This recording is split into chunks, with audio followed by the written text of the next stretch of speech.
Good evening, everyone. My name is William Iannuzzi. I'm president of the Board of Education, and we are about to reconvene the public session of the meeting. Colleagues, can I get a motion and second to reconvene the public session of the meeting? Second, Ross. All in favor? Aye. Any opposed? Motion carries. Can we all please stand for the Pledge of Allegiance? I pledge allegiance to the flag of the United States of America and to the republic for which it stands, one nation, under God, indivisible, with liberty and justice for all.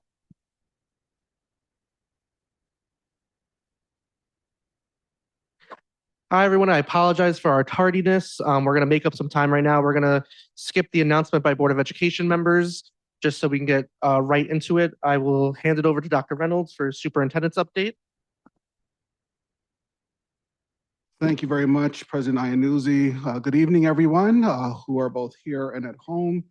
In the same vein, I will skip most of my remarks and move on to please be reminded that the New Rochelle Fund for Educational Excellence is going to have their Student Achievement Award and the Foundation Awards Gala, which will be held on March 5th at the Surf Club. If you haven't bought your tickets yet, please buy them. And upcoming school closings, all elementary schools will have a half day of school on Thursday, March 19th, 2026 for parent-teacher conferences. All schools and district offices will be closed on Friday, March 20th, 2026 in observance of Eid al-Fitr. All schools will be closed on Monday, March 23rd, 2026 for Superintendent's Conference Day. All schools are closed on Monday, March 30th, 26th through Friday, April 3rd, 26th for spring recess. And all district offices and buildings will be closed on Friday, April 3rd in honor of Good Friday. We will be back in session on April 6th. And with that, Mr. Iannuzzi, I have relinquished the microphone. Thank you very much, Dr. Reynolds. We're going to go right into our discussion items, the first being our Columbus presentation. So Dr. Reynolds, I'll set the stage. And do you want us to sit up here, Mr. Gallen? Yes, please. Yeah. We'll have board, let's sit up here so we can see the screen. Thank you very much, Mr. Gallen and Mr. Iannuzzi. So I'm going to ask my board colleagues to please come sit in the audience so that we can view the screen. Please bring your microphones with you and bring your presentations. Thank you. I'm at a loss for words. So again, good evening, everyone. It is my pleasure to thank you guys to be here with you in the fantastic Columbus Elementary School. Columbus Elementary School. Oh, okay. There they are. Thank you very much. So this evening, we are going to hear from our leaders of the building, led by our principal extraordinaire, Mr. Michael Galland, who's going to walk us down our path of discovery as it relates to the learning that takes place here at Columbus. This evening is a little bit different. Usually we're greeted by students, but you're going to see a lot of student work. You're going to hear a lot of student voice in what occurs here as our leaders talk with us about the learning that takes place. I couldn't be more proud of this building. I'm very happy that snow was removed for the most part. I'm so happy that we're all here. And with that, Mr. Galland, the floor is yours. Thank you. That's what kind of you, Corey. Good evening, everyone. Dr. Reynolds, Board President Iannuzzi, members of the cabinet, and of course, members of the Board of Education. Welcome to Columbus. Again, this year, it's an honor to host you. And especially now, I know the rhythm of board meetings really speeds up, and we're just one stop in many for you. So it's important to us, and it gives us a chance to pause and reflect and think of what story we can tell you a bit year to year to year to year. And that's exactly what we'll try to do today. Just give you the next chapter of a story that we've been trying to tell for a few years. But with this in mind, to begin, I want to really thank all of you, board members and members of the superintendent's cabinet. We genuinely appreciate your decent, professional, and compassionate motivations that are evident in my meetings with you and when I watch you guys on Zooms, just wherever you are, your genuine compassion and volunteerism is evident. So thank you so much. So tonight, I want to revisit a story that I first shared here with the board about 4 years ago. I'll briefly review how we changed our approach to literacy instruction, to reading in particular, and share some really nice data, a really successful, positive story. As Dr. Reynolds mentioned, the kids' voices or the kids' work will come through, I hope, in some of the data. Not too complex, but straightforward, real data that shows growth. It's a positive story, and it began with some honest introspection and honest collaboration within our school. And I'll also proudly speak about 8 talented Columbus staff who are all, 7 of them are here and who are receiving tenure this evening. But I always wish to start with gratitude and saying thank you. So I thank the superintendent's cabinet again this year for your consistent commitment to our school. I value your guidance and your faith in me and in us year to year. In fact, more every year. Thank you. President Iannuzzi, the best neighbor in the world, I thank you, but I also thank the members of the board for your completely selfish volunteerism. Say that again. What'd I say? You're not selfish. You're selfless. And you're all volunteers. But you knew what I meant. All right. For your selfless volunteerism, these haven't been easy years to guide the district. This isn't an easy year to make decisions and guide the district, which is why we're starting, I'm sure, so late. Yet your decency is apparent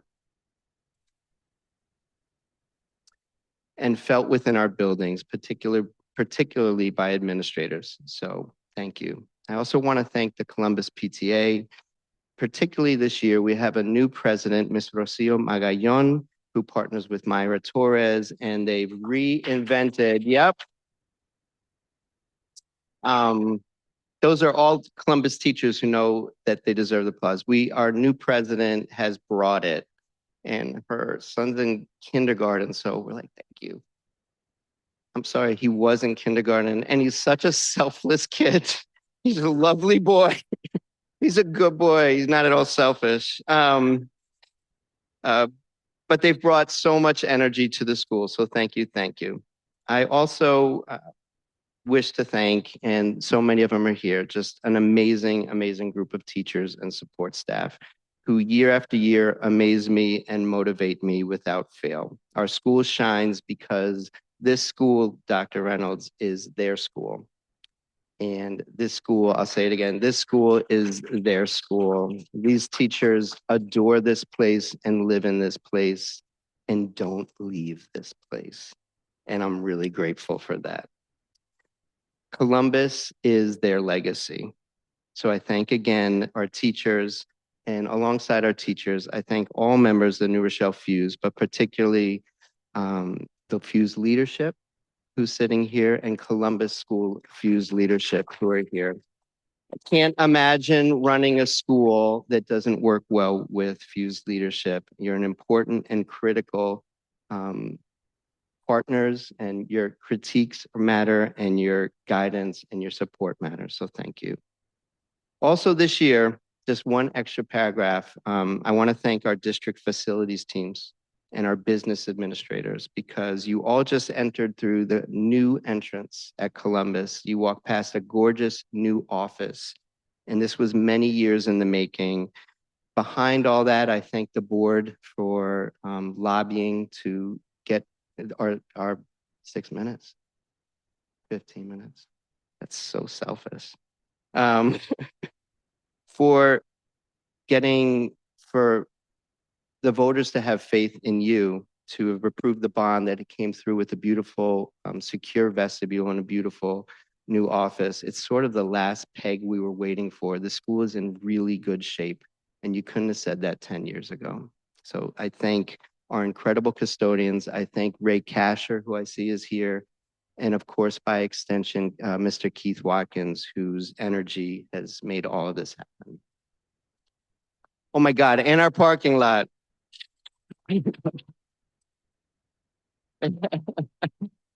How selfish of me. Because I've always had a parking space, so I didn't even think of the parking lot. I was really mean. Yeah, we have a most beautiful parking lot in the neighborhood. So selfish of me. All right, so here onto the presentation.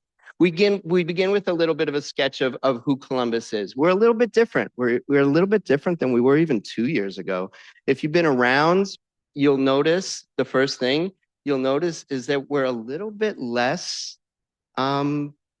just one thing. We're getting a little bit more diverse. We've always been, majority Latino school, but more and more and more for the last 3, 4, 5 years, beautiful Black families are coming to Columbus, and it's really starting to feel different and look different and blend beautifully. You'll see that our school is about 11% filled with Black students, and it's awesome. It's an awesome change. Otherwise, we've been pretty consistent who we are. Our population dipped, I mentioned a couple of years ago, if you remember. But around the pandemic, we lost over 100 kids, but they've come back. Our high point was around 815. We're back to around 750, 760. So a lot of changes, and we're a little less singular now, which is really beautiful.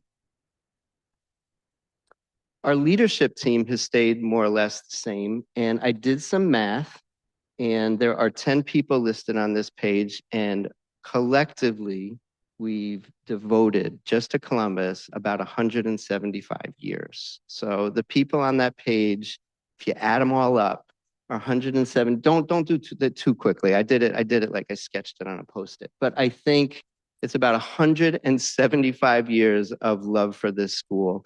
And so I thank every person on this leadership team for their collaboration and contribution for years to this school. Okay, so here's the story I want to share. It's not the longest story, and it's not a unique story with respect to what schools have had to.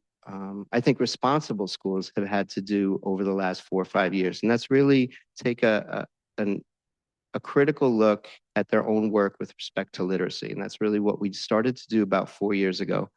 This is who we were about 4 years ago. We were pretty solidly a school that would call itself a balanced literacy school.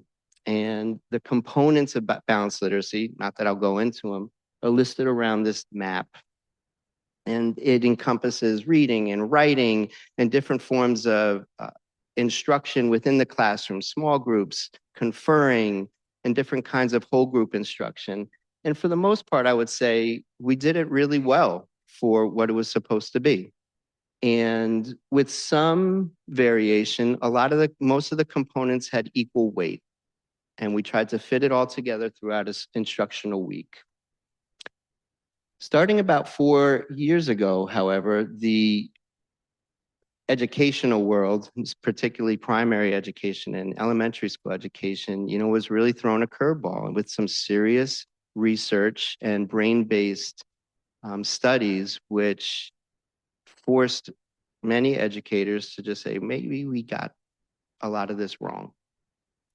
And we really were right in the target for that. The science of reading and the literacy wars, the reading wars, people said they were just coming like they come every 20 years. It wasn't that. It wasn't, oh, they just come and go every 20 years. Oh, they're reinventing the wheel again. Oh, this will come back. It wasn't that. It was based on brain science and research and different, all the MRI, things that you can hook up to kids' brains and watch them when they're reading. And we had to really take a look at how we worked with the earliest moments of teaching reading and teaching spelling and teaching writing, and understand that we weren't doing enough with respect to some of the components that are listed here with phonics and phonemic awareness. We were doing pretty well with the lower elements, but we were just shooting ourselves in the foot, maybe you could say it that way, by not putting enough effort and enough understanding of the importance of the early elements. So we started to shift. And about 4 years ago, we, again, in a reflective way, in an introspective way, started to shift, started to learn. And to go a little bit off script, really, a lot of the people sitting in this room right here deserve a lot of credit for being bold enough to say this isn't working. Say that to the people who are in charge. This isn't really working. Something's missing.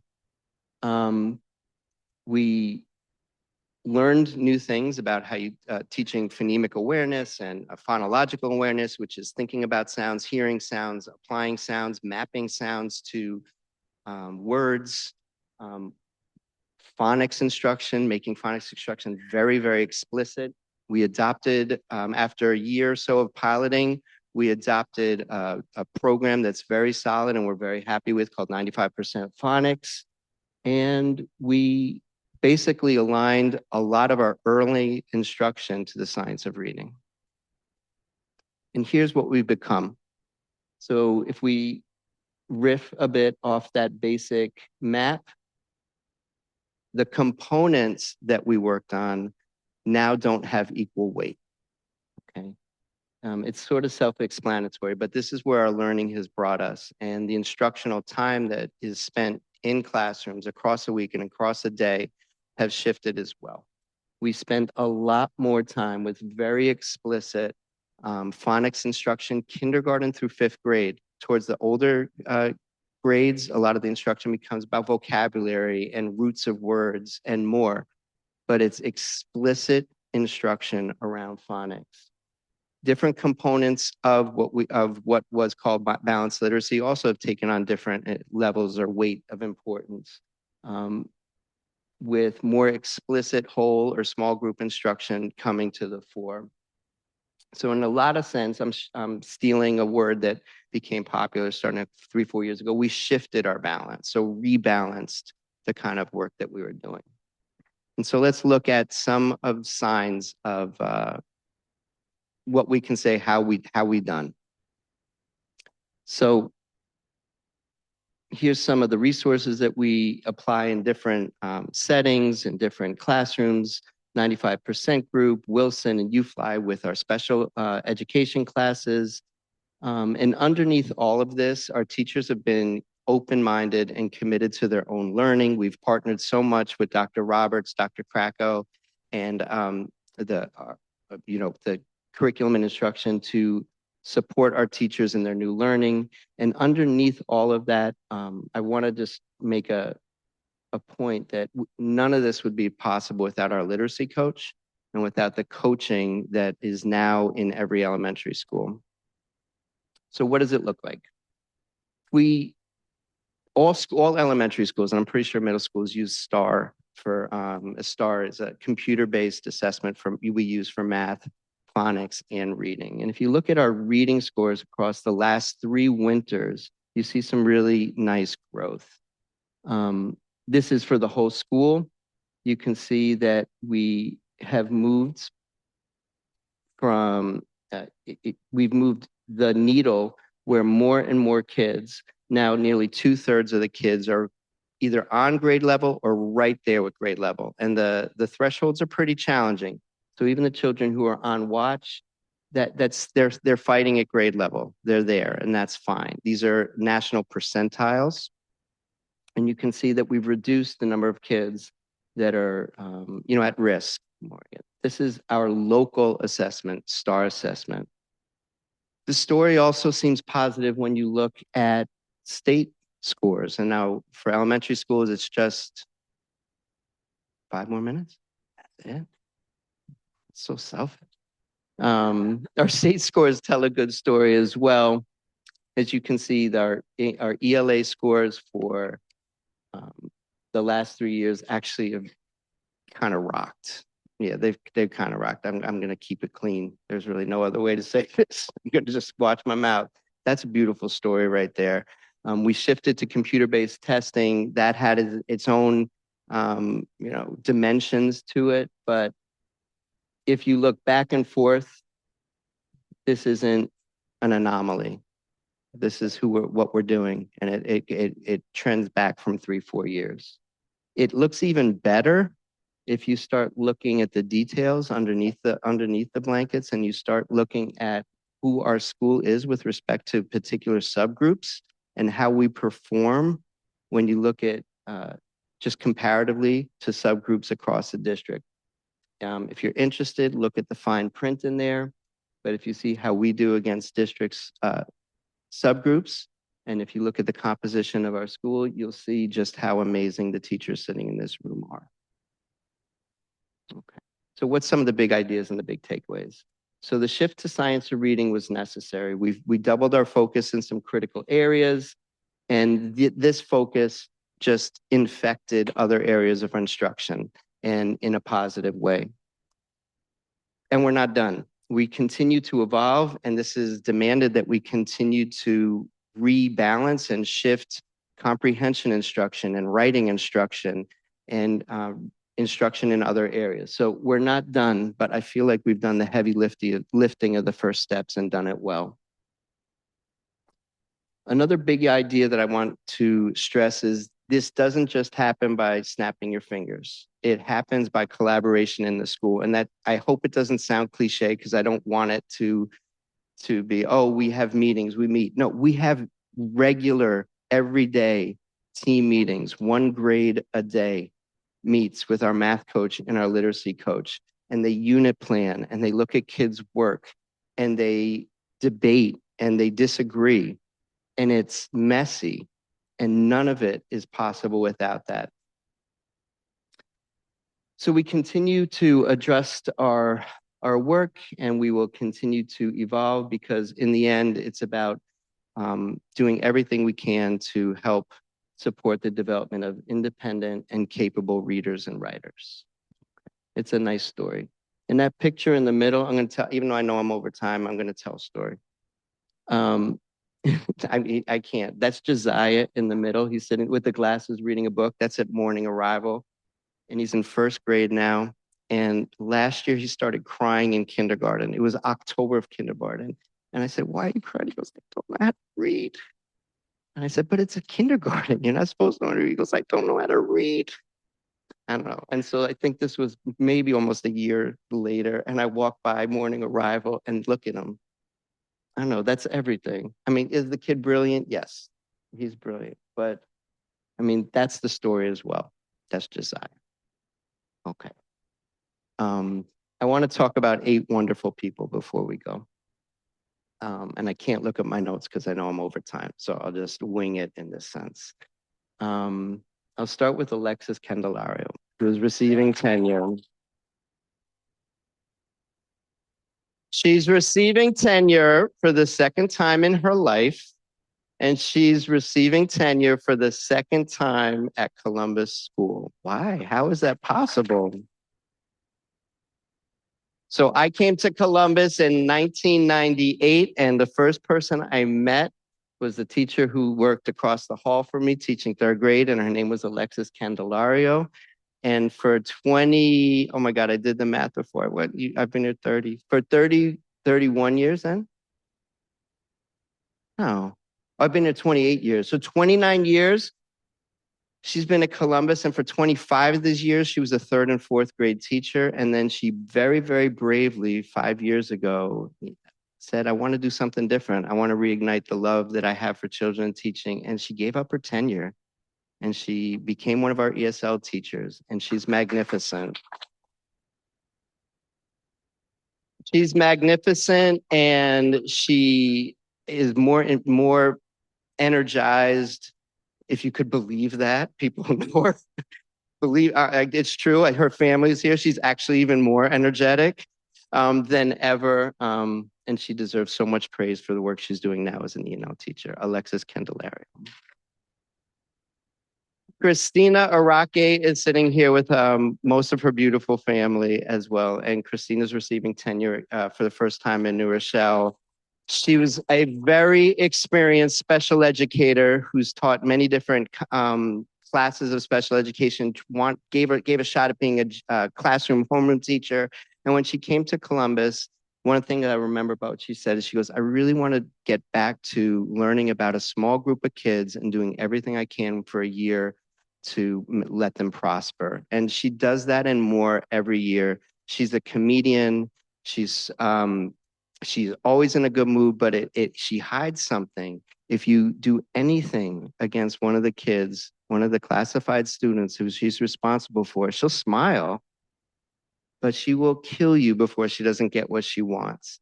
And it's exactly why she's here and why she's hired. She's nice, she smiles, and she's vicious. Anything, anything for her children and her students. So congratulations, Christina. And someone who knows that I'm right is her partner teacher, her co-teacher for the last few years, Mike McGowan, who is getting tenure for the first time, who is just one of those people. It's so awful to have to work with him because he's good at everything. And it's like he's great at everything. He's gonna one day be this amazing principal and great administrator. And I really need to not be compared to him. But he's a fifth grade teacher. He's a fifth grade co-teacher. He runs our after school programs. He runs our summer programs. He's a part of the Fuse leadership. He's fifth grade team leader. There's nothing he doesn't do well. But when it really comes down to it, he's so beautifully organized and purposeful in everything he does for one reason. Every day is a masterpiece. Like every 8:30 to 3 o'clock day is a masterpiece. He's good at so many things that I'm glad I'm over time. I have to stop. But Mike, it's a blessing that you're here. Congratulations.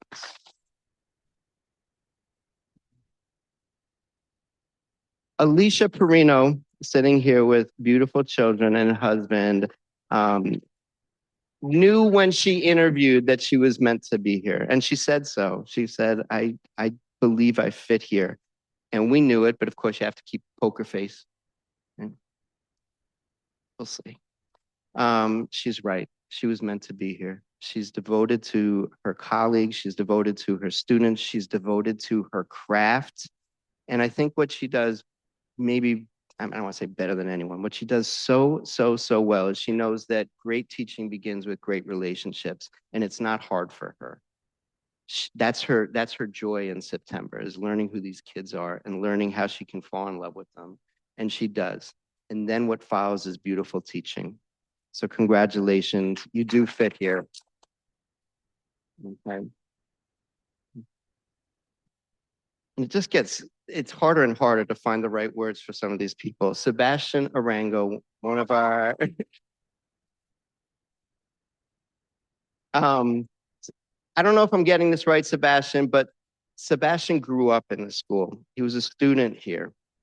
He was a neighbor here. His family is all over here, even though they've dispersed to Florida and other places.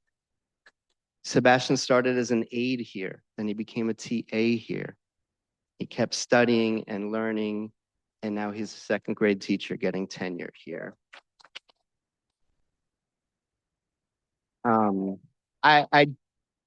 It's hard to capture who he is or what he does. Oh my God, he met his wife here. What's that? He did. He has a lot of responsibility. He ran our soccer program on Saturdays, partnering with Will. He sees himself in every child that he teaches. He believes in every child that he teaches. And with his words and with everything else, he communicates that to every child who's around him. I've never seen someone who is more excited of the next creative, curious idea he has to engage the kids in something messy, scientific, computer-based, coding-based, rockets flying across the classroom-based, and then do it a little bit better like next week. That he brings so much to the classroom, and then there's so much that he brings and inspires that I can't really find words for, and I'm sure their words aren't even the way you do it, but you grew up here, and now you're here for the long haul. Now you can't leave, right? So congratulations, Sebastian. And someone who, the next person who is equally deserving of to work at Columbus is Maritza Valencia. One of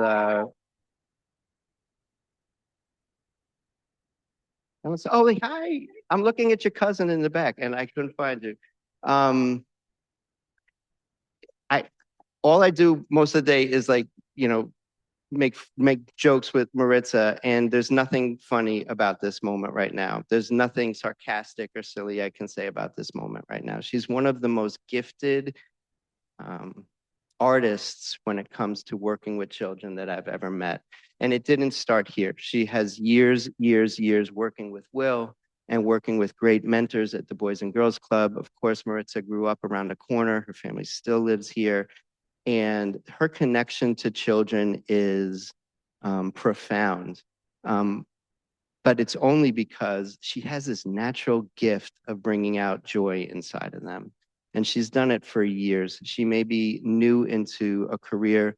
She's an aspiring teacher, but you've been doing it for years. And just please keep trusting that natural instinct that you have about how to approach children and how to inspire children, how to console children, because it's going to be the core of whatever you need to do as a teacher. And now you're doing it as a beautiful TA. So congratulations, Maritza. Okay. Ashley Ramirez is not here. She's getting married right now. She's getting married, and she's been the big lottery win, maybe the only great thing that happened with all the readjustments of staffing that took place across the spring and the summer. Ashley spent for the last 3 years at Jefferson School and was moved here with all our adjustments in the spring and summer, and she's the lottery pick. She's one of the finest clinicians I've ever met. She's an incredible colleague. She is a mentor for younger teachers and teachers. She's a clinician, and she goes into the classrooms and helps teachers with the most challenging students. She's a gift, the lottery win for our school, and she's getting married. And I hope she's not watching the Zoom. She couldn't be watching. Why would she? That'd be so selfish if she were watching the Zoom. She's getting married. Should never do that. She's a wonderful addition to our school, and she deserves a lot of praise. So send it to her. Okay, and finally, and not just because there you go, scream for her.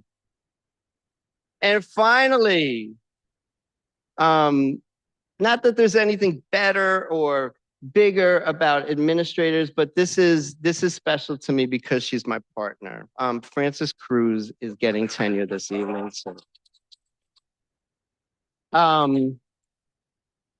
And I mean that we are not any, in fact, we're less important than the teacher sitting in this room, but when it comes to day-to-day, she's more important to me.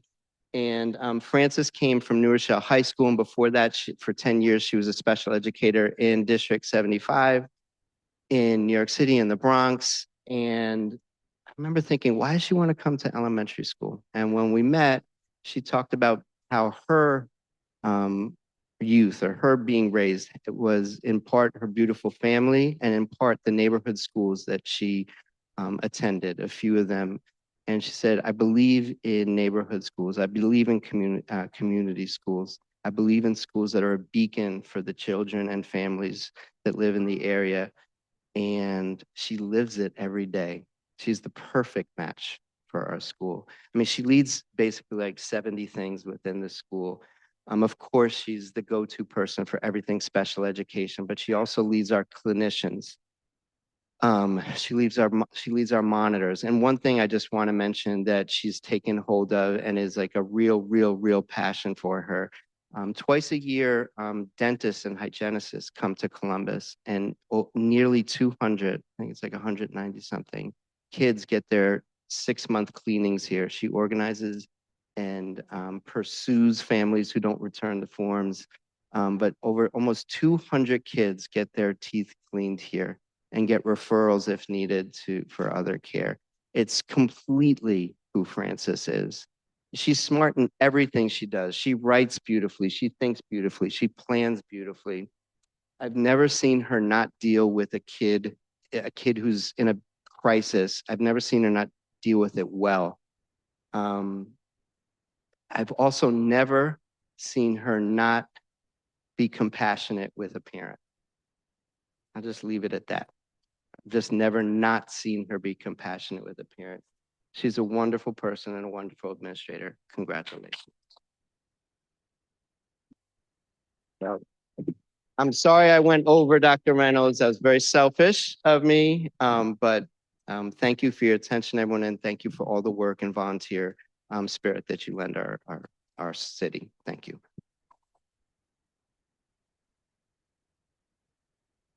If I may ask the board to indulge me for a minute, can you please go back one slide? Yes. May I please invite Ms. Candelario, Ms. Arak, Yeah. Mr. McGowan, Ms. Perino, Ms. Arango, Ms. Valencia, and Ms. Cruz to please come up and stand next to your principal.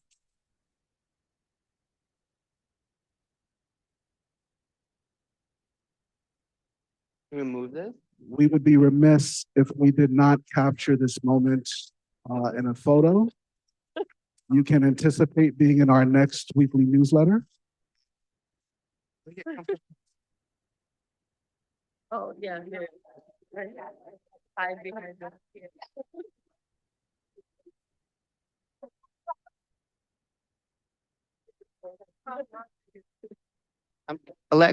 Aisha, why is Alexis directing everybody right now?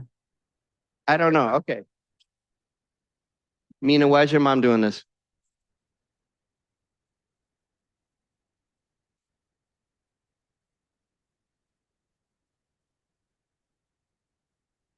Please give them another round of applause. Congratulations. So, Mr. Gallen, before you leave, we are going to field some questions from our board members. But before we begin, I just wanted to highlight to our community, if you did not get the sense of family that is felt here in this building, then we need to check your pulse. My first introduction to the New Rochelle Public Schools was Columbus School. Almost over 30 years ago, my colleague who I went to graduate school with in order to become a teacher was hired before I was, and this is where she was hired. And she asked me to come and help her move some stuff into her classroom. She actually still works here. I did not know that. I won't mention her name. But I didn't know that. when she introduced me to Columbus School, she said, the only reason why I'm here is because of the people who work here. Yeah. And because of somebody who works here, and that somebody is Mr. Gallen.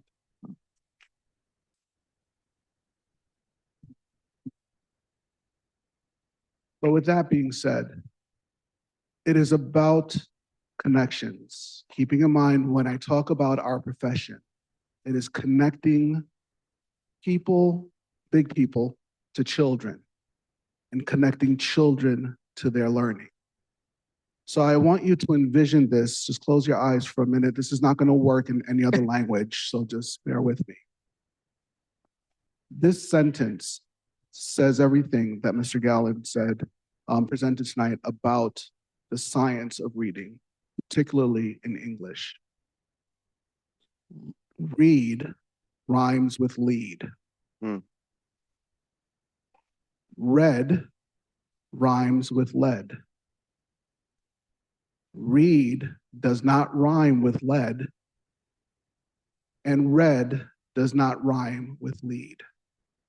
Now, if you can envision those English words, you realize how tricky the English language is. Yeah, exactly. So when we connect the way we learn how to read with the science of reading and make sure that we become experts in that, our young people who learn how to read will become our leaders. So I want to thank Mr. Gallen for making that connection come to life tonight and showing the proof in the pudding. Yeah. When you saw those scores, you can see what good instruction leads to. So with that, I'm going to turn the questions over to our board president. Thank you, Dr. Thank you, Dr. Reynolds. Any of my colleagues have any comments or questions? Yep, Ms. Ross. First of all, thank you so much for the presentation and congratulations to all the staff that received tenure this evening. Well, very well deserved. I just have one quick question. Of course. Question and really more of a comment, I guess, is those were fantastic results in terms of the reading, and you could see it across every grade level. Yeah. And what can other schools in our district learn from you all in terms of that example, so that we can pass along that sort of great progress that you guys have made? How do we enable all of our other schools to kind of do the same? Man, that's a beautiful question. So thank you for that.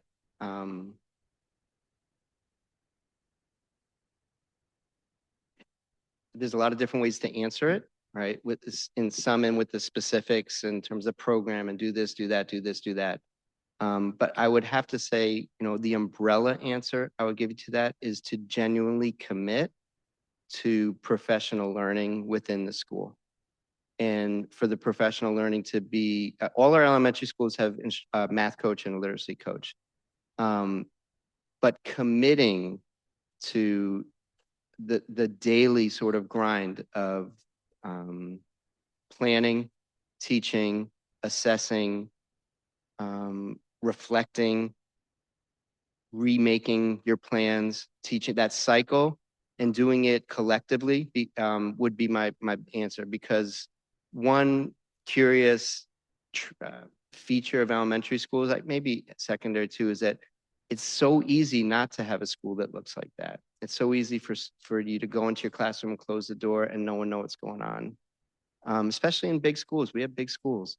So I would say the opposite of going into the classroom, closing your door and just teaching, and then doing a little bit better, a little bit worse next year, a little bit better, a little bit worse next year. Whatever the opposite of that is the answer. And for us, it's once a day team meetings focused on instruction. And then our coaches get into classrooms and they do 2-3 week cycles with a few teachers working on something specific.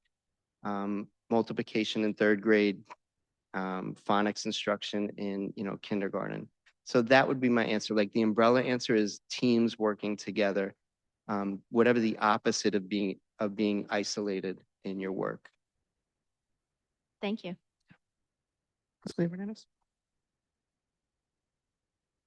I just thought that first of all, the entire presentation was eye-opening because often, when you see the big hill to climb, Yeah. you say, where do we start? And you kind of go one child at a time. But I will say the game changer in this for me is to kind of check in on the students that did the remarkable journey with you. And because these are the kind of things that plant seeds and grow, and we may not see it for a few years, but then boom, and they will remember, their little reading Himalaya mountain that they had to get over. And what they do remember the most is the people that helped them get to the top. So I hope that you engage those students that were part of that journey to come back and encourage more kids so that story exponentially grows. Yeah, I can do it because I did it. Thank you. That's a beautiful metaphor for what we've done, the seeds of it. Lewis? Thank you. First, it's always great to be here. Columbus definitely does feel like a family, and everyone's always so welcoming and warm. So thanks for having us. I think just to reiterate what the VP was just asking, these numbers are fantastic. Yeah. And I think over the years that you showed us, it only dropped in like 2 categories by race. It was like Asian students and some other category. But you also mentioned that your enrollments dropped as well, or they shifted over some years. So I just wanted to point out that even though that number might have decreased from one year to the next, it could have also been an enrollment drop that year. So it's not that proficiency was decreasing, but the number of students per that category per year is what we were seeing. Yes, yes, and yes. And I think those groups that you're talking about, they're a really small end. Say sometimes it's like seriously 3, 4, 5 kids in some of those groups in this school. So yeah, you're right. And I'd still be just as proud I think it's stunning that in 3 years that happened. It's not something we predicted, and they might drop a little bit year to year, but the story behind all that I know is real. And the scores don't always tell the story. You got to look at more than just this test or that test. But in this case, I think that the story matches up. But thank you for pointing that out. Ms. Williams? Thank you, Principal Galland, for a wonderful presentation. And congratulations to all of the tenure recipients, Yeah. well deserved. And also congratulations to your team and the families and the children. My comment is, I think it's going to lead into the budget presentation. On slide number 3, it states that 635 students are economically disadvantaged, which is 85% of the students in the school. So 85%, Yeah. the majority of the students I think are, that's an undercount too. I think Okay. that, I mean, when you look at it, the way we get it, doesn't Okay. capture everybody. okay, I think, so I think this is a Dr. Reynolds question. I have 4. What factors are used to determine economic disadvantage? There are quite a few factors that are included. I can provide them at a later date, but there is a state designation where they give you the criteria of household income, how many individuals live in the household. And I think that there are a couple other variables that are included. Once we run those calculations based on the information that we have, we provide that data to the state. The state then takes a look at that data, and they are the ones who determine whether a student is economically disadvantaged or not. We don't make that determination. And the second one is,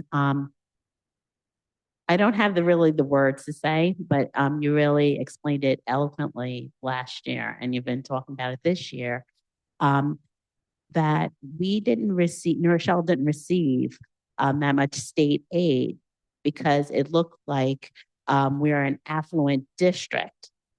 But how can we be an affluent district if 85% of our students in one particular school are economically disadvantaged? That's a very good question. Thank you very much for raising that. And firstly, let me start off by giving my tremendous gratitude to our state senator, Shelley Mayer. She is a proponent of New Rochelle. She is somebody who fights for our schools. She is someone who fights for our students and our families. Just this afternoon, prior to coming here to the board meeting, our board president and one of our vice presidents joined me, well, I joined them, in a call with State Senator Shelley Mayer for advocacy for for New Rochelle schools. And that exact point was made during this conversation. Keeping in mind that that the governor changed 2 variables within the foundation aid formula. Those 2 variables includes our wealth ratio or our wealth income ratio and our property wealth ratio.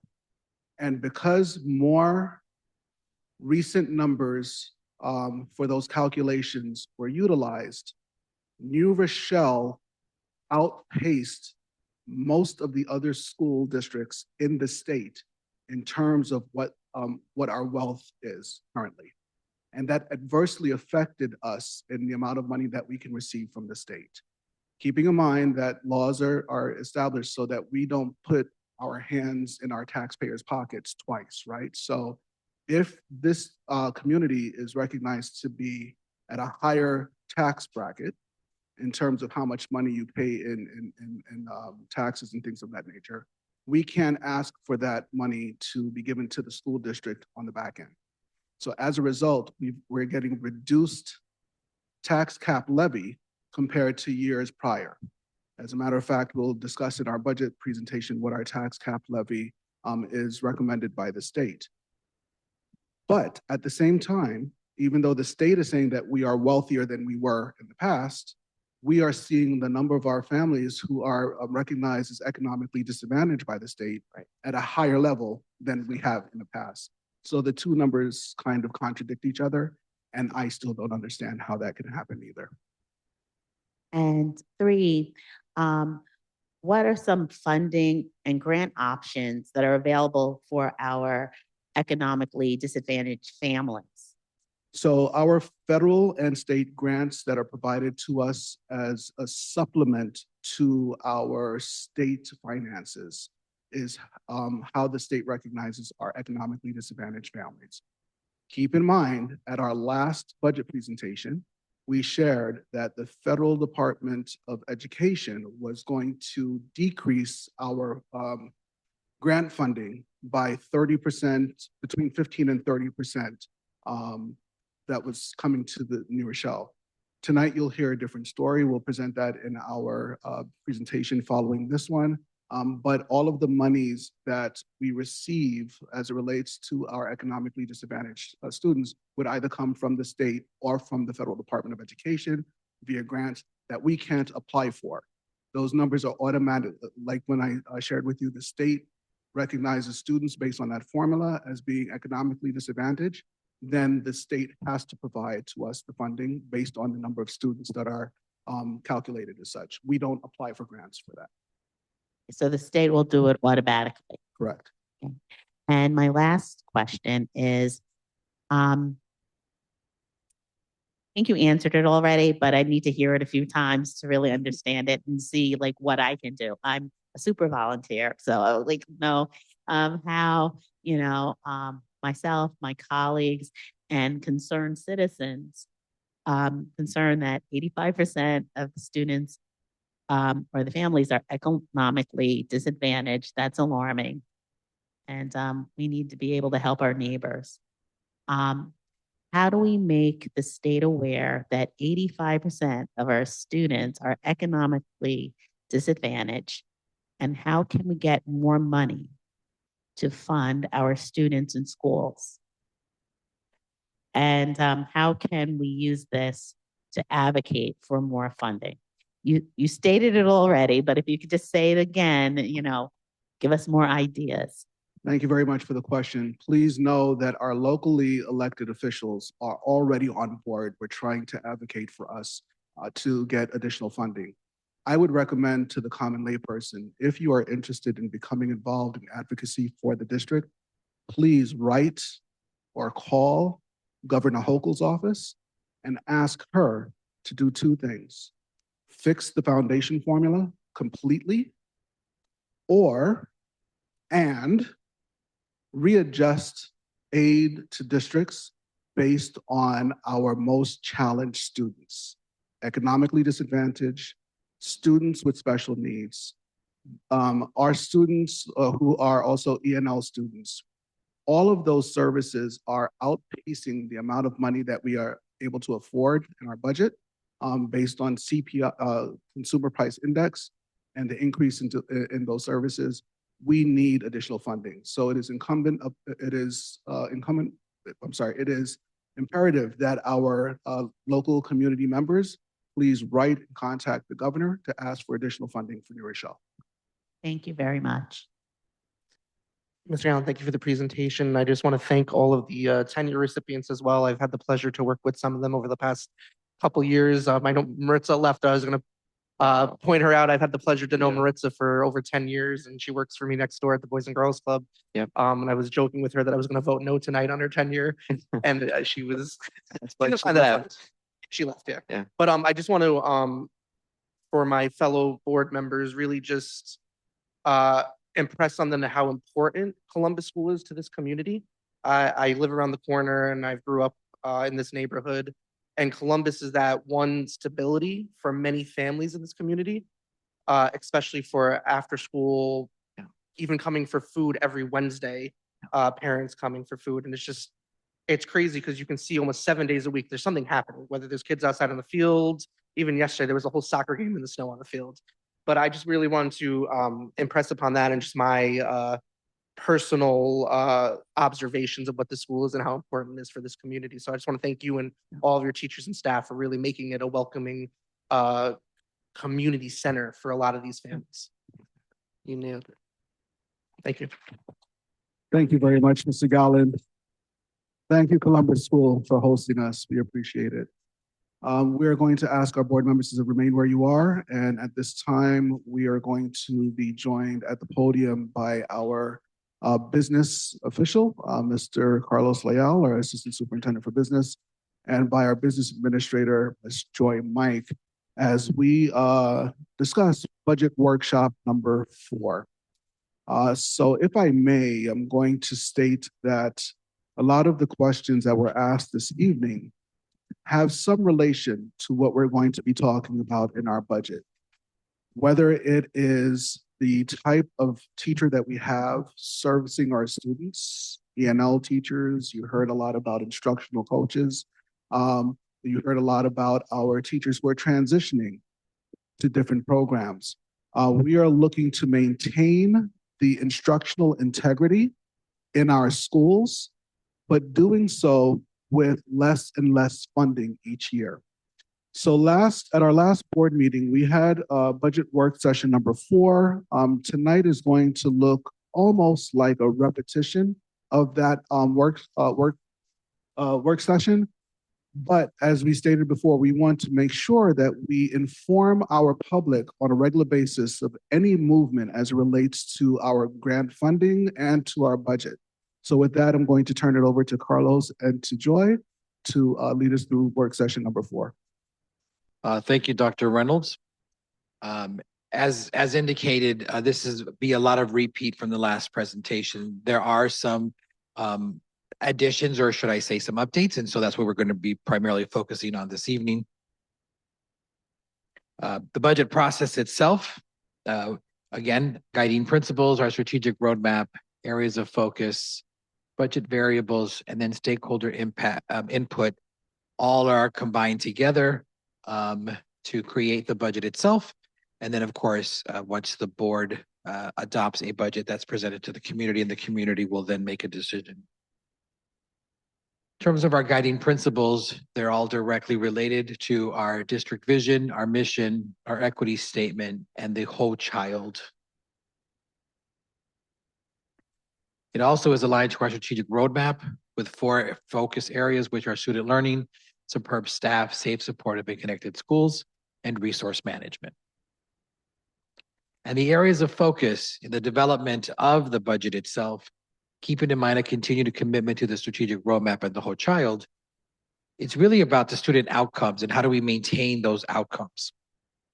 Evidence-based and data-supported decision-making, not oh, I like this idea, but what does the data show is working and maintaining those programs, or what is not working and how can we better invest those dollars. Leveraging attrition and retirement. We have some folks who have served our community for some time and have made some decisions for themselves. So how do we take into account those positions? Decreasing external contracts, so that if we can do some of those things in-house, it's a cost savings to us. And then, of course, every attempt to stay within the state mandated tax cap that you'll hear more about from Joy this evening. So in terms of the budget variables that we've mentioned before, so that everyone is in the know, keeping in mind that we are currently in the process of going to begin the collective bargaining discussions with both FUSE, ANS, as well as our non-represented employees, and then management and confidential agreements also have to be discussed, and that will be a part of our consideration. The other things that are internal considerations are the way in which we are currently supporting and managing 6-period assignments, where we might need a person to work some additional time because we don't need a full-time FTE, but we need some coverage. A building substitute model, as we're competing with other districts in the area for individuals to support us when a teacher is absent. Optimal caseloads. So what is the appropriate class size? Also, what's the number of students that an ENL teacher should be supporting, et cetera. And of course, that's the best practice operational ratios. And then staffing realignment, thinking about if we make some adjustments, what does that ripple look like? On the right-hand side of this slide here, you'll see the class size guidelines. This was a community conversation last year, and we're continuing to use these same numbers and for this coming school year. In terms of external factors and contractual obligations, the teacher retirement system, TRS, we were happy to find an actual negative number. We were anticipating another increase, but it's a negative 1.35%. The local retirement, these are for ERS, these are our non-certified individuals. There is an increase of 1.1%. Health insurance premiums, which we've been talking about for years, it's not surprising to see an increase of 11%, which is, if you think about your own health insurance, if you have your own health insurance, that price continues to increase. Medicare reimbursement, retiree benefits are also a part of our obligation. Staff retirements, we can't make it that decision for someone, but if they do, then we'll take those things into consideration. And as Dr. Reynolds mentioned, the consumer price index continues to increase. Everything is getting expensive. So currently it's the range between 2.8% to 3.5%. That's the cost associated with an increase to things like transportation, contract BOCES services. And as the community is aware, we have two anticipated charter schools, one that has been approved and is actively recruiting in our community, and a second that is seeking approval. We don't know where that stands at the moment, but if it is approved, then that would be a second charter school for us to contend with. The anticipated impact, as I indicated there, and then state and federal aid revenue. So how much will the state provide? Again, Joy will kind of update those. And then the projected reduction, which we talked about previously, of 50 to 27%. Joy will share some positive news on that front. And then, of course, we all know that the Westchester County sales tax keeps increasing, so that will be more revenue for us. But as a taxpayer, right, it's just more expenses, et cetera. And then any appropriated fund balance that, again, Joy will speak to.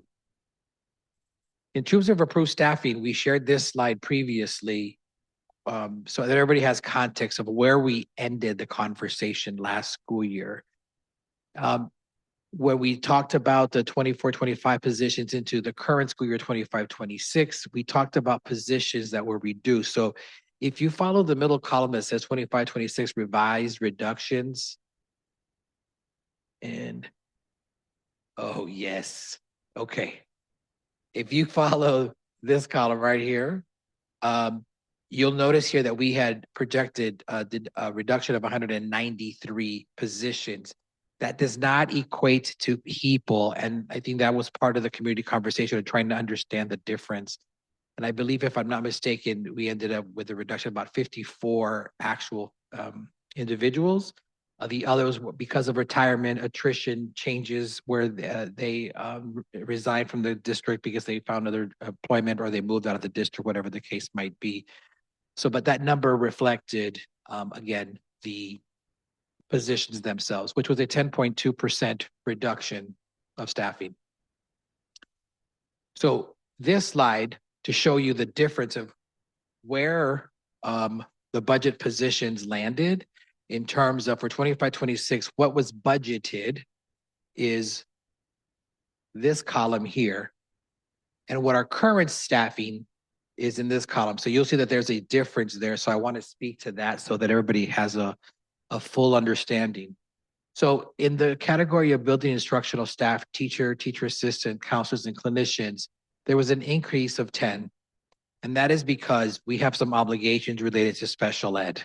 And from the time that we had our budget and it was approved, we needed to bring on additional staffing because we had additional needs, because at that point we had other kids who needed supports in the special education area provided by pedagogical staffing.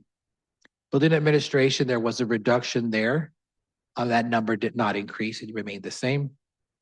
Building operations and support, clerical support, custodians, food service, staff, lunch monitors, registered nurses, teachers, aides, security. We budgeted for 443. So I'm going to stop here because you're going to see two numbers. The 486 represents the number of equivalent to full-time employees. If you recall from the conversation we had in the spring, an hourly employee. For our purposes, we counted an hourly employee as a 0.5. So we married those to talk about what an equivalent would be. So if you were to think in those terms, the number would be the 486. In terms of actual bodies, that number was 529. So in this category here, and in this category here with the increases, we were able to bring those positions back primarily because there was the adjustment that was made to the bullet aid that we received, which allowed us to bring back pedagogical positions. And then also the charter school that did not open, and because they delayed their opening, we were able to repurpose those dollars back to supporting staff and bringing more staff back on board. In terms of district administration, there was a reduction there as well to 33. That number has remained the same. And then district operational went from 127 to 129. And again, that would actually, those are 2 hourly individuals.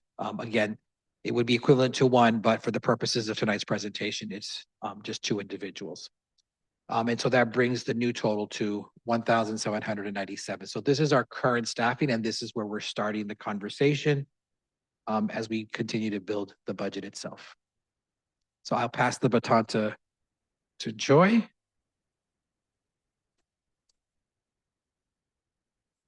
Thank you. Good evening, everyone.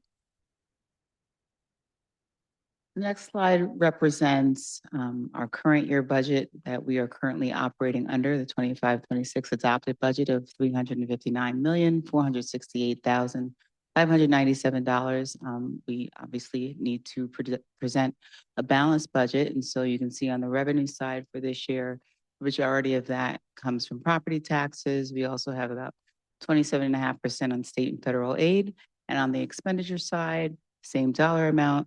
The majority of those expenditures are earmarked for salary and benefits at 73%. So that's the current year budget of what was approved by voters in May of 2025.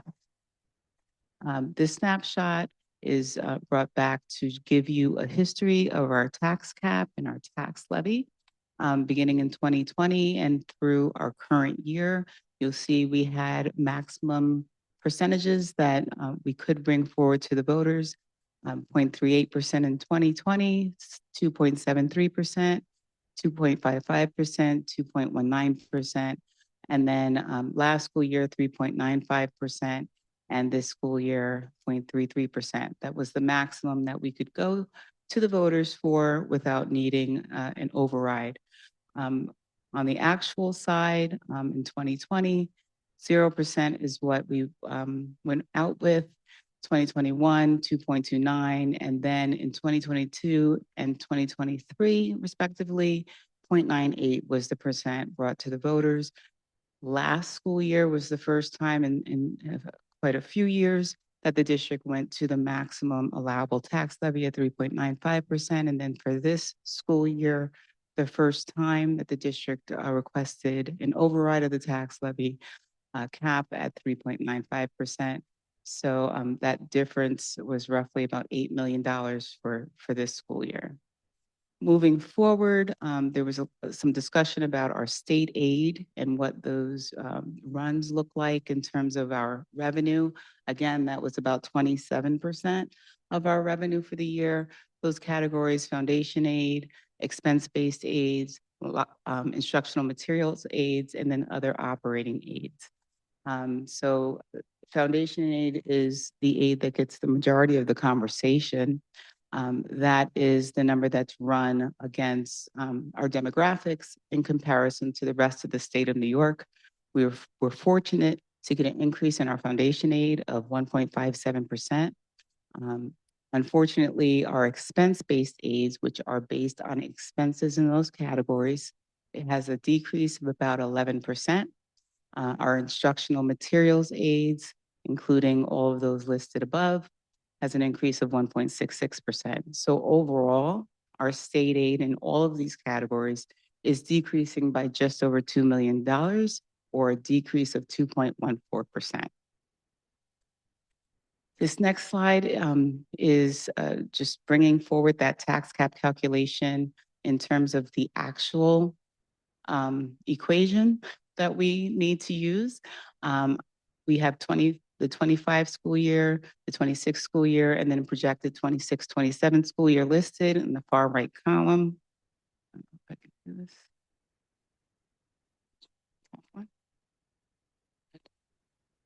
Okay, here we go. So I'm going to focus on the projected 26, 27 calculation. We begin with the prior year tax levy at the top. We are given a tax-based growth factor by the Office of Real Property. We have to bring in our pilots, which is payment in lieu of taxes provided to certain developments per agreement with the City of New Rochelle. We then have exclusion for capital expenditures that were voter approved previously. And then that allowable tax levy factor, which will never be more than 2%. So you begin with the prior year pilot agreements and you add in the current year pilot agreements to get to a limit before you can add in exclusions. Exclusions are things that, factors that you can increase your tax levy, basically. So we don't have any tort, which is any significant lawsuits above a certain percentage of our budget. And we do have capital tax levy needs that, again, are voter approved for capital expenses. We do not have an exclusion for pension contribution because neither of the retirement systems, whether for the teachers or for the local retirement system, neither one of those rates are increasing by more than 2%.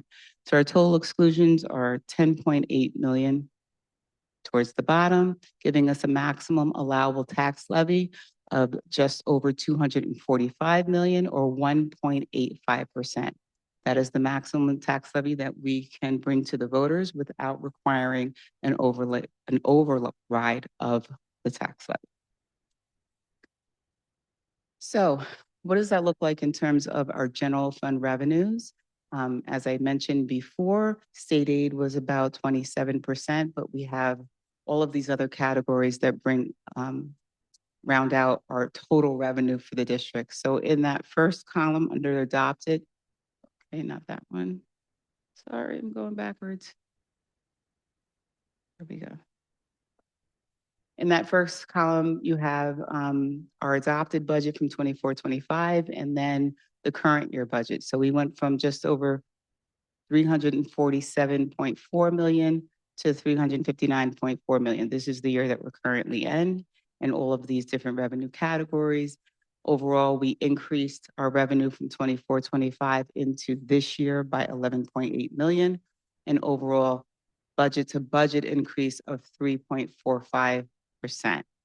For our draft revenue for next year, accounting for all of the revenue categories that we have listed, we are looking at operating within the tax cap at 1.85%, increasing in our pilots per the schedule provided by the City of New Rochelle, and these different revenue categories, charge for services, miscellaneous revenue.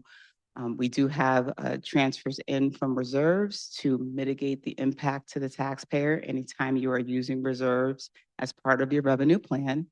We have an interfund transfer in from the library, which is a wash for their debt service, and then a 1.75% appropriated fund balance, which we have been consistent with for the last couple of years. So under this revenue projection, this draft budget, we are looking at $369.1 million of revenue, which is an increase of $9.6 million or 2.69% increase.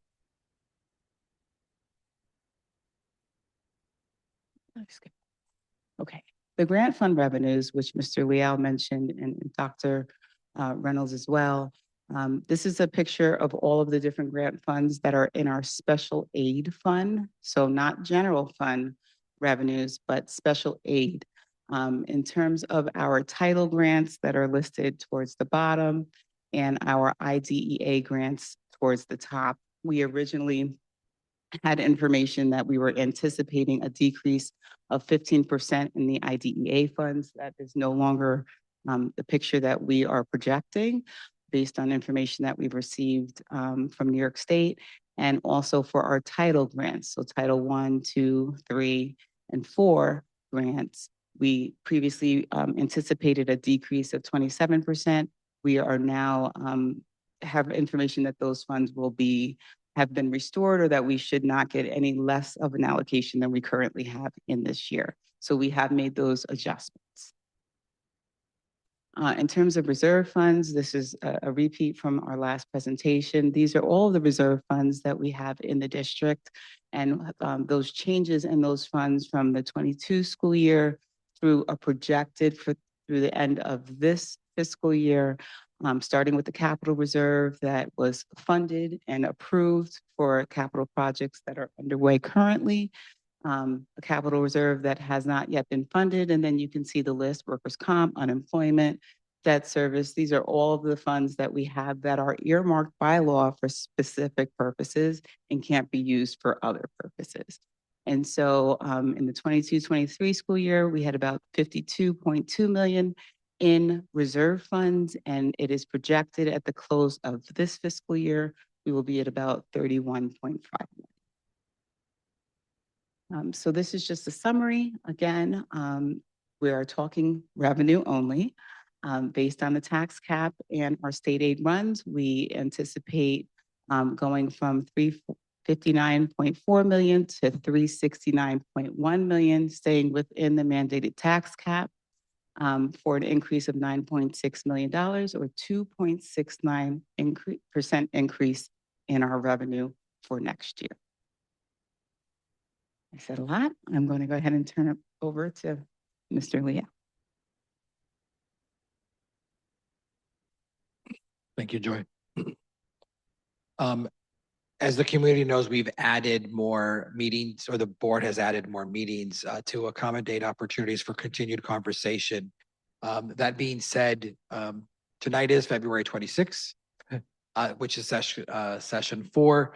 And we will be meeting for every week in the month of March. So March 3rd will be session 5, March 12th, session 6, March 17th, session number 7, and then the board is required on March 26th to take action on a proposed budget, with the budget hearing taking place on May 5th, and then the budget vote on May 19th.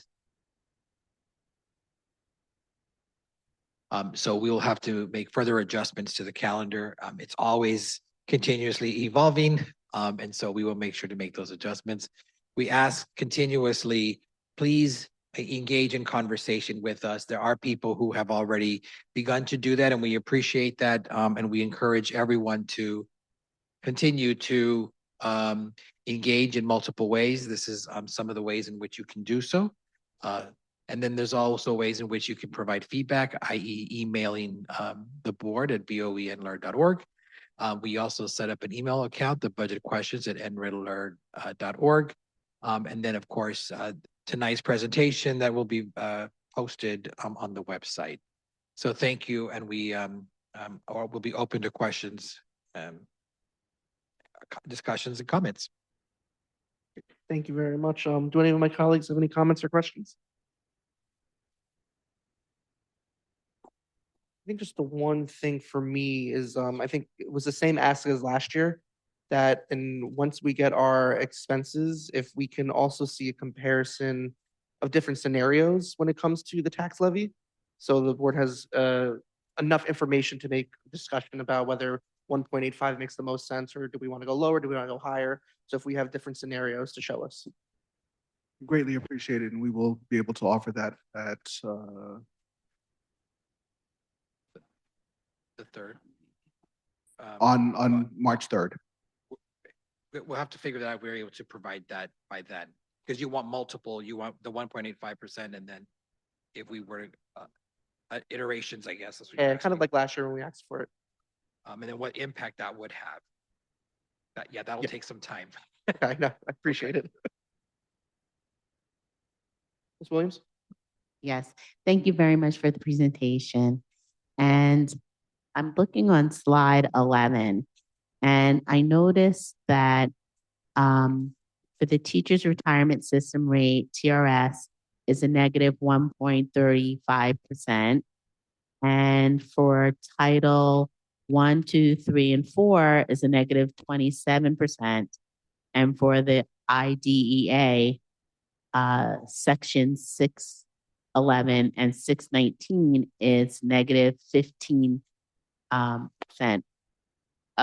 What does that mean that it's a negative percent? For our TRS, we get those rates from the state. And this year we were pleased to discover that there's a reduction between what we've had to submit to the state for TRS, teacher retirement system payments from this year to next year. So that's what that negative 1.35 represents. We'll be paying a little bit less there. But keep in mind that at the time of the presentation at our last meeting, we were predicting, based on information we received from the state, that our title funds 1, 2, 3, and 4, and we did that presentation at our last meeting, was going to be reduced by about 27%. And title IDA sections 611 and 619 were going to be reduced by about 15%. Keeping in mind that those serve our students' needs, economically disadvantaged, students with disabilities, ENL students, reading. But since then, since our last presentation, we were informed that that Congress is moving the Federal Department of Education to fully fund those titles. So those won't have a reduction based on the information that we have. Any other comments or questions? Okay, seeing none, thank you, guys. Thank you. Thank you. All right, colleagues. Oh, yeah, I was With that, gonna we say- can transition back to the dais and we'll continue with the rest of the meeting.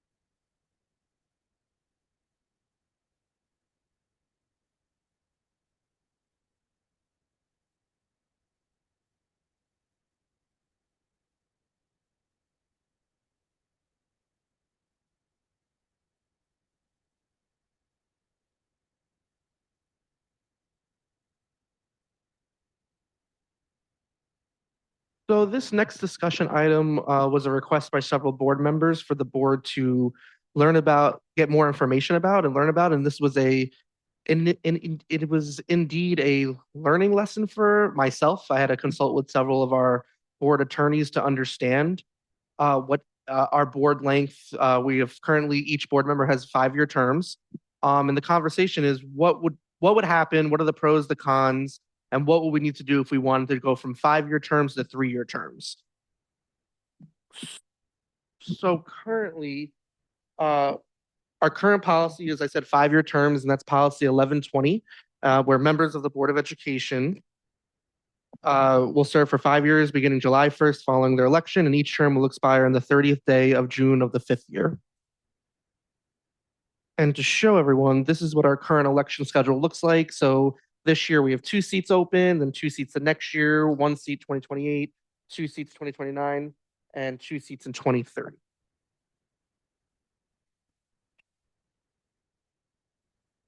So pros and cons for for 5 years, it offers stability. It allows board members to see initiatives through planning to implementation, reduces constant campaign distractions, more time to build a deeper understanding of the issues. And some of the cons, that longer terms can discourage new people to run for the board because it's such a long commitment, lower electoral engagement, longer cycles may reduce community awareness, participation, slower adaptation to community shifts.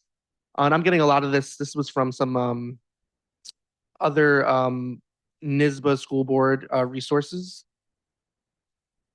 NYSBA is the New York State School Boards Association. Thank you, Ms. Lewis. So when this issue came up, potentially switching to 3 years, what would we need to do if we wanted to? And I just want to point out that this is no decision has been made. This is fact finding. And if we were to change it, we would have to pass a resolution by the board, followed by voter approval. So this would be on a ballot if we were to change it. So the voters would have to approve any change to our term limits. So say if we wanted this on the ballot in May and asked the community, it would not take effect until the next election, 2027, where the terms would be 3 years. And so I put this sketch together of what potentially a 3-year term would look like. And it really wouldn't have any major effects until 2030 because the people who are elected for 5-year terms would be grandfathered in. So similarly, 2030, we would see 4 seats up, and then consistently every year would be 3 years, 3 seats per year. And some pros and cons for 3 years that I found researching. Pros, voters can evaluate board members more frequently, lowers the barrier for new candidates to run, helps the board adapt to changing student and community needs. Some cons, more frequent campaign pressure, loss of institutional knowledge with more frequent turnover, potential for instability if multiple seats turn over at once. So governance consistency can suffer. One of the things we've asked our clerk to do some research for us was how many other districts have 3 or 5-year terms. And it was actually really astonishing that a lot of school districts in Westchester are 3-year terms, especially some of our more immediate neighbors like Pelham, White Plains, Mount Vernon. And there was only 2 that really had 5-year terms besides us, Dover Plains and Yonkers, where the board members are appointed by the mayor. So for my fellow board members, I don't know if you have any questions. Potentially, if we wanted to continue exploring this issue, I would recommend that at our March 12th meeting, we hear from members of our community of what they think and have a special public hearing. And then the board have a public discussion about whether this is something we want to see on the ballot in May. I open the floor to any of my colleagues if they have any comments, suggestions, if they would want to go with these next steps or just not even explore this issue anymore. Ms. Ross? I just had a comment because I've vacillated between the two, whether I agree with moving it or not. And I had gone to, I think it was like a VP with NISBA like training, and there were some of these folks from the other districts. And when I remember telling them, oh, well, New Rochelle has 5 years, they're all like, oh, actually, that's better because, we always feel like we have to run and that they, and I guess it's always the grass is always greener, right? Because I think their perspective was just that you could focus more on kind of doing what you're doing. It takes, at least from my experience, it takes a good 2 or 3 years to actually even learn all of the things you need to learn. And it's sort of by your 4th or 5th year is when you finally understand what's actually happening. So I don't know. I don't necessarily have a point of view yet, but just wanted to share kind of the thoughts and what I'd heard from some other board members from some of our neighboring districts. And even some of these, I think there are a couple that are smaller districts that might also be appointed. I feel like one of them in here is, but I don't remember which one. Yeah, Ms. Single. Yeah, I think it's worth continuing the exploration. I don't think we lose anything by opening up for public discussion and continued discussion amongst us. Yeah, I agree. And interesting, like it's interesting to hear that perspective for someone having just joined. I think that's correct, that it takes time to really get up to speed. And I think this is it's probably mostly about the barrier to entry and making sure you have candidates who are coming forth because they're not turned off by that 3 years. I mean, I remember running and I've told people in my family that I will be doing this for 5 years and they were just like, what did you sign up for? But I think that barrier to entry really scares people off. So I think it's about ensuring we're like evening the playing field in that sense for candidates to come forward.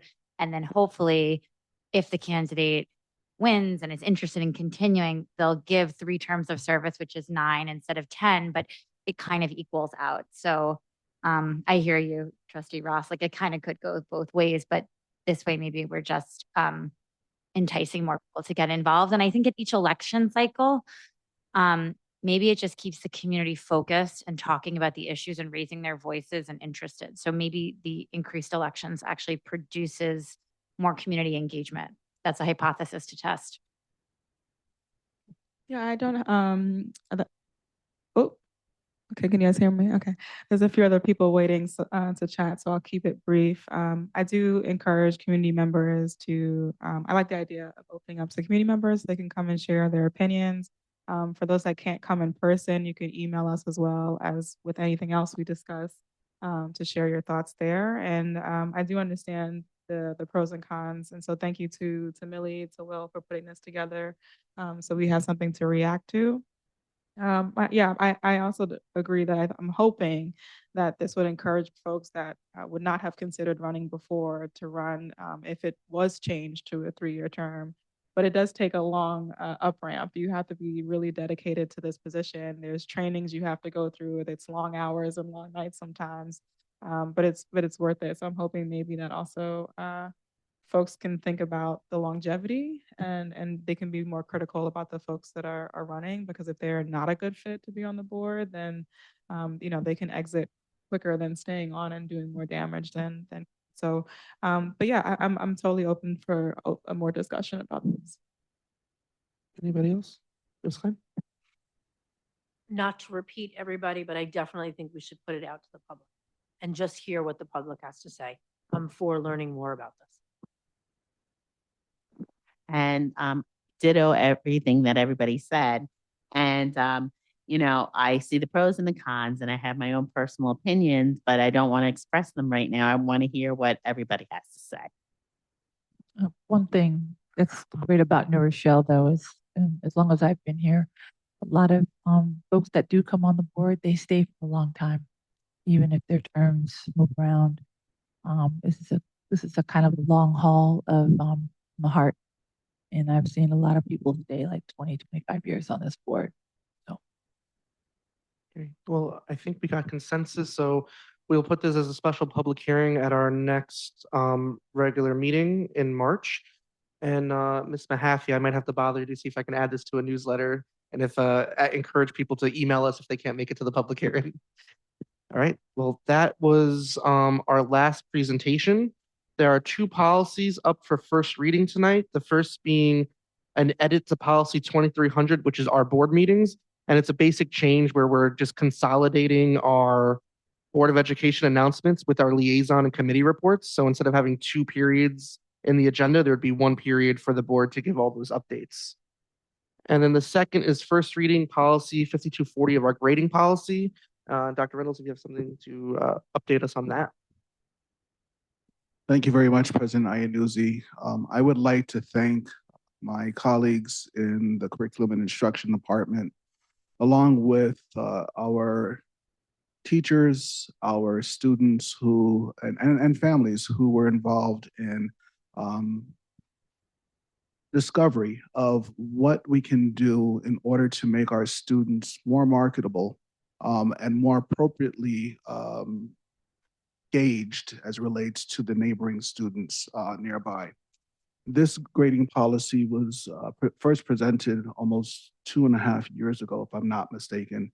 It was presented publicly, and during that 2.5 year time, we've taken our every opportunity possible to really research, detail, collect surveys, collect responses, collect reflections on what it is that we are presenting.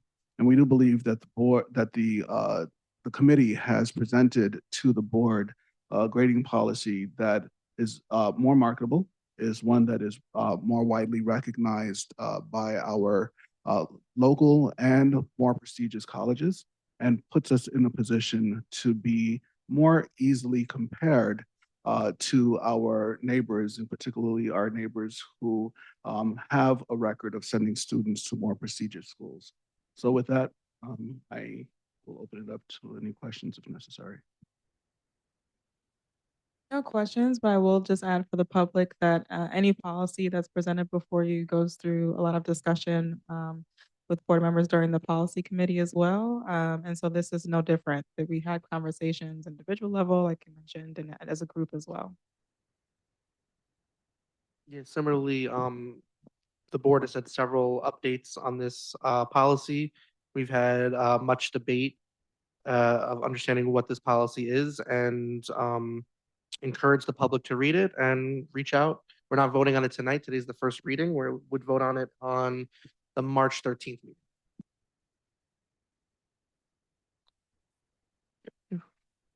I would just sort of echoing as a new board member and as a member of the policy committee, I appreciated also having joined after this has been an ongoing iteration and discussing the level of diligence and questions that were asked and the information that I received. And with every change, no decision is easy. And I think we've looked at this from multiple different angles. And as you said, we look forward to the community thoughts. Any other comments or questions? All right, seeing none, that was our last discussion item of the evening. We are about to move into public comment. Ladies and gentlemen, we are about to convene into the public comment period of the meeting. The Board of Education adopted policy 1230 in April 2022 to ensure all members of the public have the opportunity to speak at both of our board meetings each month. We believe it is crucial for us to hear from our community members about their concerns and issues. Having said that, please note that the board is here to listen. The public comment period is not designed to be a discussion. Accordingly, understand the board will not respond to your concerns and questions tonight. We take your concerns and questions seriously and want to have sufficient time to process and research issues if need be. We will, however, respond to your questions and concerns at a future meeting or have the proper staff and bring it back to you at the appropriate time. I also want to point out that under state and federal privacy laws, we are unable to entertain any comments or questions about school personnel and students. Please know, however, that we take personnel concerns very seriously. On these matters, we would ask you to go through the appropriate administrative channels. Finally, we recognize that right now our nation and our community are polarized on a number of issues. That said, we want our school board meetings to serve as an example to our students that members of our school board and members of our community can deal with controversial issues in a civil manner and demonstrate mutual respect for one another. In that spirit, we will insist that all speakers and members of the audience maintain civility and respect for any divergent views that others possess. We ask that speakers please address their comments to the board directly rather than the audience. In the likely event the meeting becomes unruly, the board will recess the meeting and return once order has been restored. Finally, I want to remind everyone that you may submit written comments to the board in lieu of speaking during the public comment period if you so choose. Tonight, we've set aside 30 minutes for public comment, where each speaker who has signed up before 3:30 today has 3 minutes to speak. If a person requests to speak after 3:30, speakers may sign up in person at the meeting with the clerk and will be afforded the opportunity to speak. We currently have no one signed up for public comment. Would anybody in the audience like to sign up? Yeah, Dr. Rosa McCutcheon.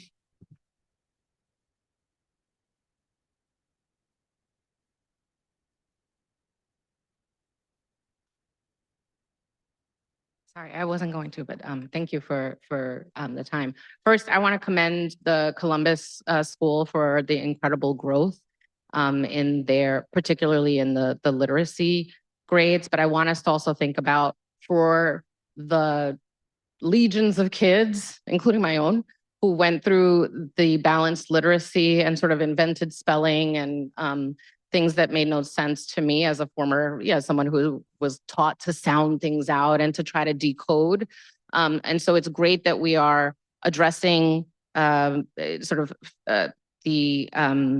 using brain-based research and the reading science approach.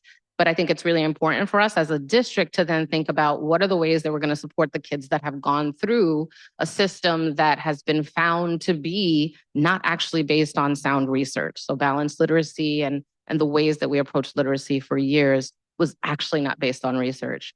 And so I think it's important for us to think about how are the educators in the upper grades, as a former secondary educator who taught the subject, not necessarily the skills, how are we supporting educators in the ways that Mr. Gallen talked about in professional learning support to teach those skills? And we all educators need to do that. It's not just the English teachers. So that's that. With respect to the grading policy, I have to take a look at it. But I think there are a couple of things to also keep in mind with the grading policy whenever we have those kinds of shifts. Grades are really about getting information as educators, but also for parents as well. And so really thinking about the lag time, I think a lot about the the interim assessments or the progress reports that I get. By the time we get the progress reports, you know, there's so much time that has passed. So really thinking about how are we, where are the systems that allow parents and teachers and students to monitor their progress, not just at 4 points over the course of the year, but on an ongoing basis. So where there needs to be intervention, that can happen. And so I think that's important. It's also going to be related to how many kids you have as a teacher, all of those things that I typically tend to stress. The last thing I want to talk about is just the board terms, and certainly barriers to participation is sort of globally is important to think about. But I also want us to think about the other kinds of barriers that members of the communities who don't have the resources that are required to get your family dinner, to take the time, to be on the committees, right? So decreasing to 3 years means that other parts of the community who don't have those kinds of resources might actually step up. Thank you very much. Would anybody else like to sign up for public comment tonight? Okay, seeing none, we're going to move into our new business consent agenda personnel resolutions. Colleagues, can I get a motion and a second to approve consent agenda for personnel resolutions number 26-291, 1 through 15, number 26-292, 1 through 19, number 26-293, 1 through 5, number 26-294, 1 through 11, number 26-295, 1 through 1, and number 26-296 according to the recommended action for each item. So moved, Clayton Fernandez. Second, Ross. All in favor? Aye. Any opposed? Motion carries. Next up is consent agenda general resolutions. Can I get a motion and a second to approve consent agenda for general resolutions number 26-297 through number 26-300 according to the recommended action for each item? So moved, Ross. Second, Lewis. All in favor? Aye. Any opposed? Motion carries. Our next meeting will be next Tuesday. It's a special meeting at City Hall. Exec session starting at 6 o'clock, public session starting at 7. Colleagues, can I get a motion and a second to adjourn the meeting? So move, Lewis. Second, Williams. All in favor? Aye. Any opposed? Motion carries. Good night, everyone.